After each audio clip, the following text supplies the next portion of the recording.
NC State football is back home for the first time in a few weeks as it gets set to take on Florida State. Hi everyone, Noah Fleshman here, host of the Wolfpacker Show, a show presented by the Wolfpacker.com, which covers NC State for the On3 network. Join right now for $1 on the website for your first week. You get access to all of our exclusive content, football, basketball, women and men. We have baseball coming up to a little bit in a few months. Whole lot of other stuff on the Wolfpacker.com. Check it out right now for $1 for your first week, and you get all access to the entire On3 network with your paid subscription as well. So it's a big week for NC State football. 5-5 coming down the stretch here. They're hosting Florida State on Friday night, primetime game against the Seminoles on ESPN, 8 p.m. at Carter Finley Stadium. Both teams, same record, 500, looking to achieve bowl eligibility tonight. If the Wolfpack does, it will have reached bowl eligibility for 11 times in the last 12 seasons. And Dave Doeren would set a record for the most consecutive bowl appearances by an NC State coach in program history. Lots on the line. Of course, two teams that aren't having the year they wanted. Florida State opened the year with a win over Alabama. Looked like the best non-conference win of the year for the ACC. It probably still is. But then they fell off a cliff, lost four straight later in the year. They come in here at 5-5. NC State, meanwhile, started 3-0. Lost five of its last seven. Something's got to change, right? They're looking for a win, get back in the win column after a 41-7 loss at Miami. Florida State hasn't won in Raleigh since 2016. A good sign for the Wolfpack. Dave Doeren has won three straight against the Seminoles and in the last 9 meetings. So as you'll hear later on in the show, NC State outscoring the Seminoles 85-17 in the first quarter of its last 9 meetings with the vaunted, story program in Tallahassee. Mike Norvell versus Dave Doeren tonight. Let's preview the game. We're going to be joined by a special guest to preview everything you need to know about the Seminoles and how NC State will be able to challenge them, because we touched on that and a little bit more. So here's our conversation with our special guest. Now we're joined by War Chant's Ashlyn Hujavandi to preview Florida State as they get set to take on NC State on Friday night. Ashlyn, thanks for joining me. Hey, man, thanks for being here, man. Rather, thanks for letting me be here, man. Appreciate it. On3 family unite. Exactly. If you want to check out anything about Florida State, you can go to warchant.com with your subscription to the Wolfpacker. You can read their board. You can't write on it, but you can read everything that they're talking about, whether they like Mike Norvell or not. Ashlyn, these two teams pretty similar, 5-5, trying to make a bowl game. What is your initial takeaway to these first 10 games after beating Alabama and then kind of everything falling apart since then? I guess they kind of are who we thought they were going to be. The problem is they absolutely walloped Alabama and had the most impressive win in the entire month of August in the entire country. So that changed some things. And then they played two high school teams and absolutely throttled them. And in a way, and it feels weird talking about it, no, but I don't even know if Ohio State would have beat these teams as bad as Florida State beat them.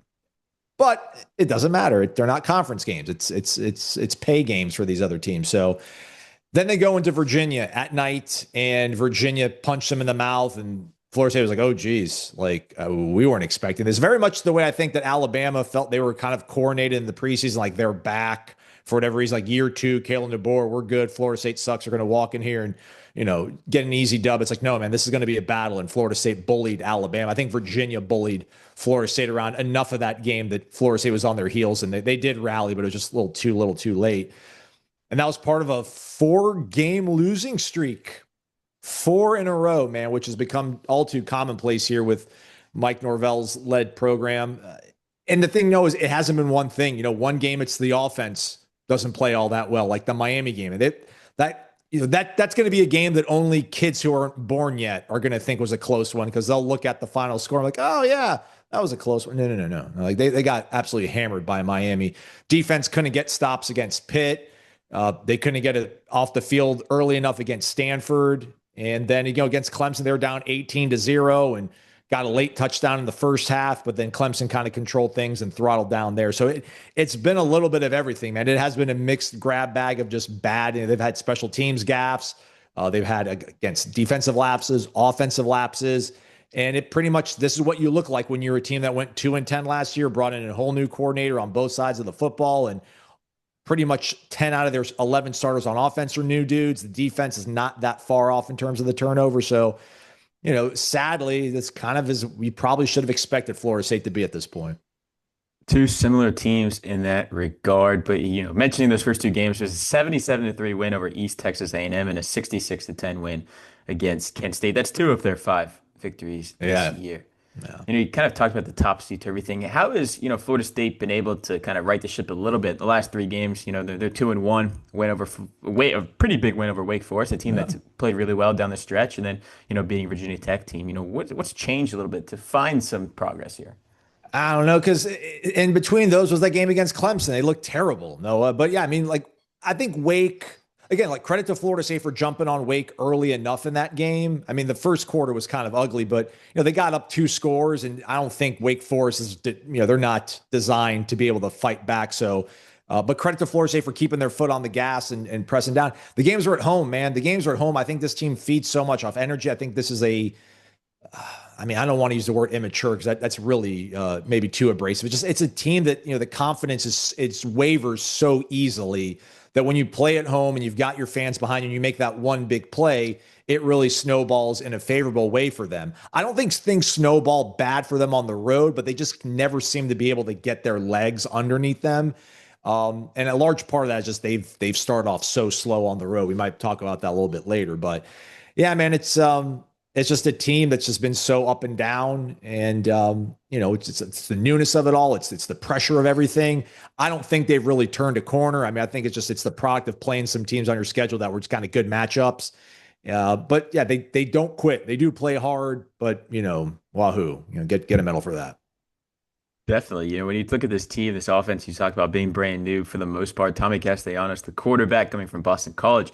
What have you just seen from him, leading the charge so far this year? I mean, that's the one thing that was noticeably different and might be a tangible thing moving forward for Florida State. Like, he looked healthier. He's been mobile. We haven't seen him limping and laboring, but he got hurt in that third game, I think, again, or maybe the second game against East Texas A&M, and just did not have the same willingness and ability to elude defenders and also extend plays to the point to where that's why they brought him here. Like, yeah, he'll extend a play, but he would extend a play and then run 3 yards out of bounds. And was like, man, they brought you in here to try to get 10 and get the first down. So against Virginia Tech, he showed the willingness seemingly. Now, maybe he's more healthy, in week 13 of a season. I don't know how that really works out, but maybe just a little bit more healthy now. Or maybe he realizes that, like, this offense desperately needs him to make plays when they can't run the ball, perhaps. I mean, they've been able to run the ball well, but when the run game might not be there early enough, and maybe some guys aren't getting separation downfield, he's got to be the guy that's got to create some plays with his feet. So he looked a little bit more willing to do that. Is it because he's more healthy? Is it because he knows he has to do it? Or is it because he wants to show off for maybe some other teams if he's not at Florida State next year? But his passing is it's just so up, and it's not so, it's pretty down, man. It's other than Deuce Robinson. So I don't want to advocate for gambling on this program, but like, if you're on those apps that gives you player props, I would probably take the higher on Deuce Robinson receptions, because he's the only guy that seemingly Tommy throws to and can actually bring the ball down. Is because he's 6'6" and gets a lot of separation, and he's got such a wide radius that I think Tommy feels comfortable. But there's so many throws over the middle that he's missed. There's a litany of throws in these games that they have lost, especially on the road, that you don't want to say everything would have completely been different, but these could have been impact, momentum swinging plays, 50-yard shots downfield wide open that he's missed guys on. Will that all of a sudden in game 39 or whatever of his career fall into place? I doubt it. So he's kind of, again, who you kind of thought he was going to be. This dynamic runner has returned in the last week, but still struggles throwing the ball downfield with consistency.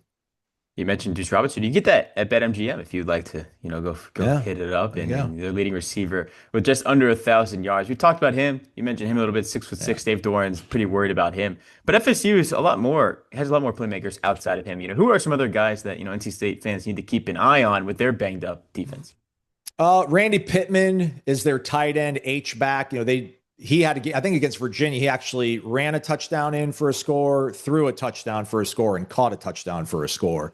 Hasn't had anything that remarkable since, but he's a really good college football player.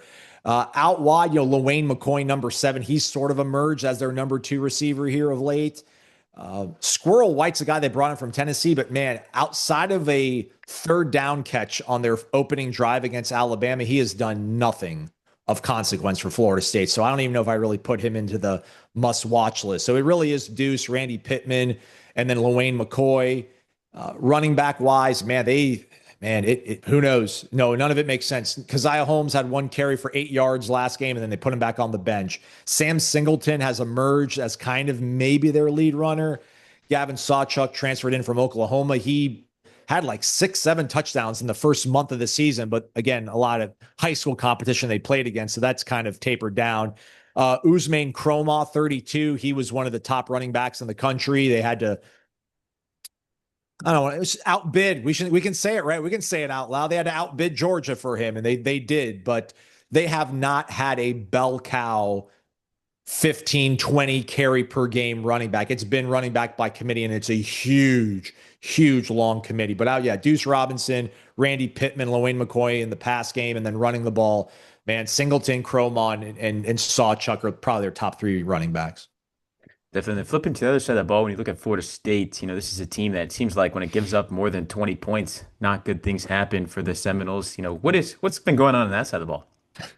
Pass rush has been kind of MIA. I mean, I think their sack leader might be this true freshman, Mandrell Desir, who was not really that highly coveted of a recruit. So shout out to the staff for finally evaluating and identifying an underrated guy that's been able to produce. But Daryl Jackson's a guy in the middle that's they said was going to be the first defensive tackle taken off the board if he played up to his potential this year. He's mostly quiet because he gets doubled and triple teamed often and kind of frees up other guys around him. Unfortunately, those guys around him have not been able to take advantage of things. So the pass rush hasn't been that consistent, which hasn't really cost them that much, Noah, because they haven't played a lot of talented passing offenses. They haven't played a lot of talented quarterbacks. And when they have, Chandler Morris, Carson Beck, things have not gone well for them. So that's probably something for NC State fans to keep their fingers crossed on. But, linebacker remains adequate at best. The secondary's been okay, but they lost Jabril Rawls in the Clemson game. He did not play last week.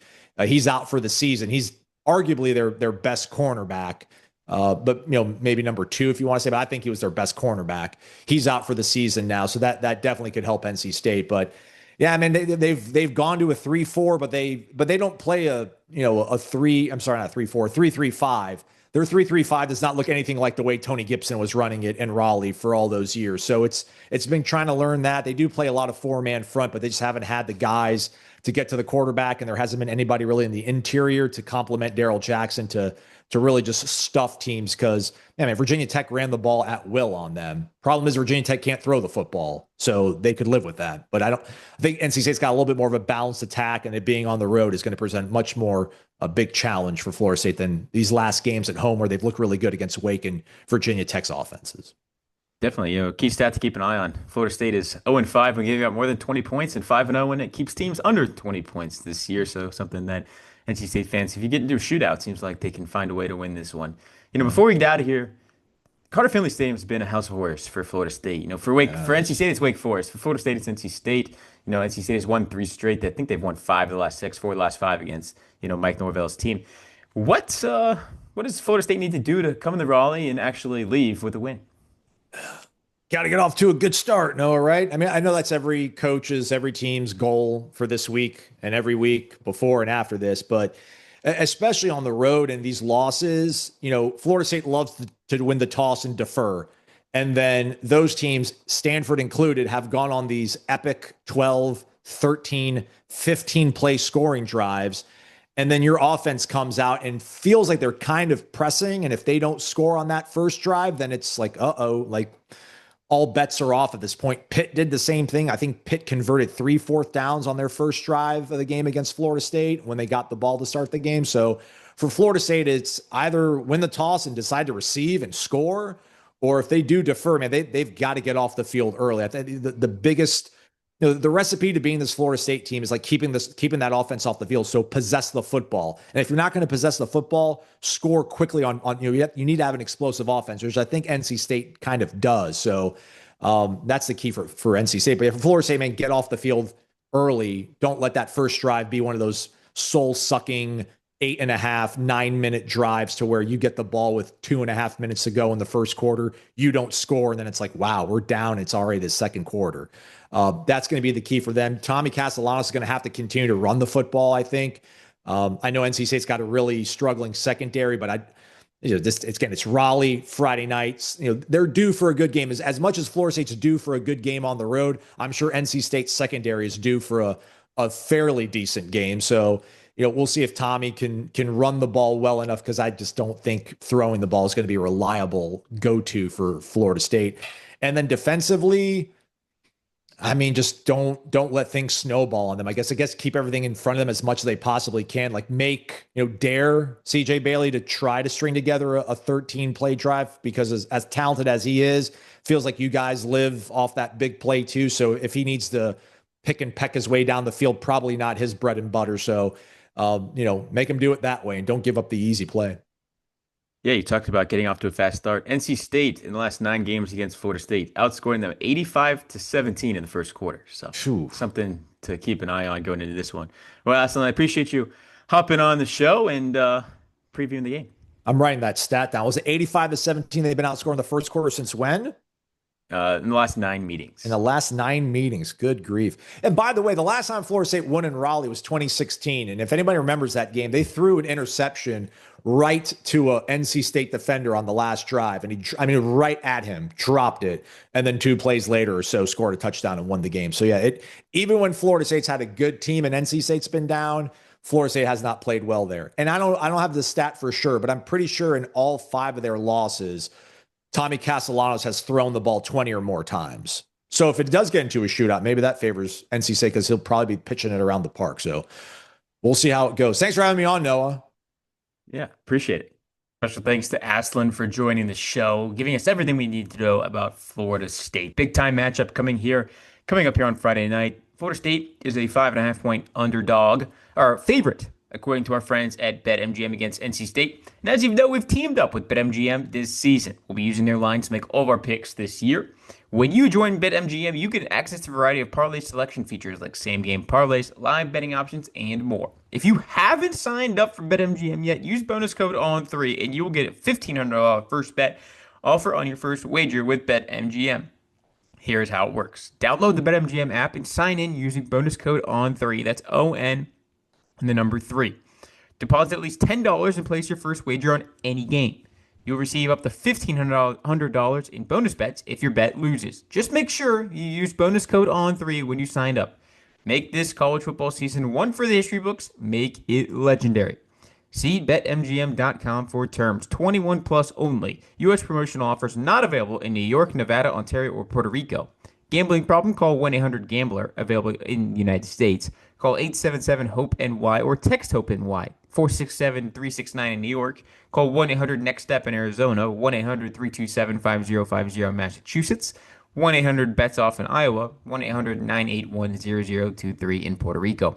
First bet offers for new customers only, subject to eligibility requirements. Rewards are non-withdrawable bonus bets that expire in 7 days. In partnership with Kansas Crossing Casino and Hotel. Don't forget, if you haven't signed up for BetMGM yet, use bonus code ON3 for your first $1,500 first bet offer today.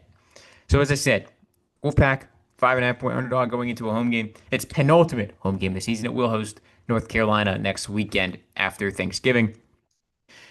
It's a line that's interesting. Neither of these teams are playing well. Neither of these teams have really looked what they wanted to. But, Vegas favors the Seminoles. It's an interesting thing.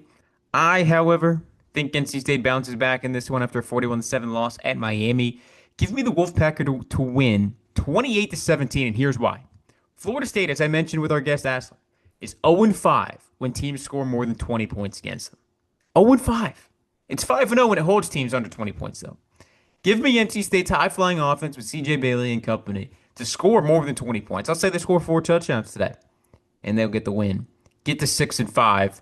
Get to bowl eligibility, and that's the consolation prize, right? You'll take a bowl game. It doesn't matter where you're going to play. Probably the Fenway Bowl, something like that. We'll keep an eye on that as it gets closer. But yeah, 28-17 is what I'll roll with here going into this game.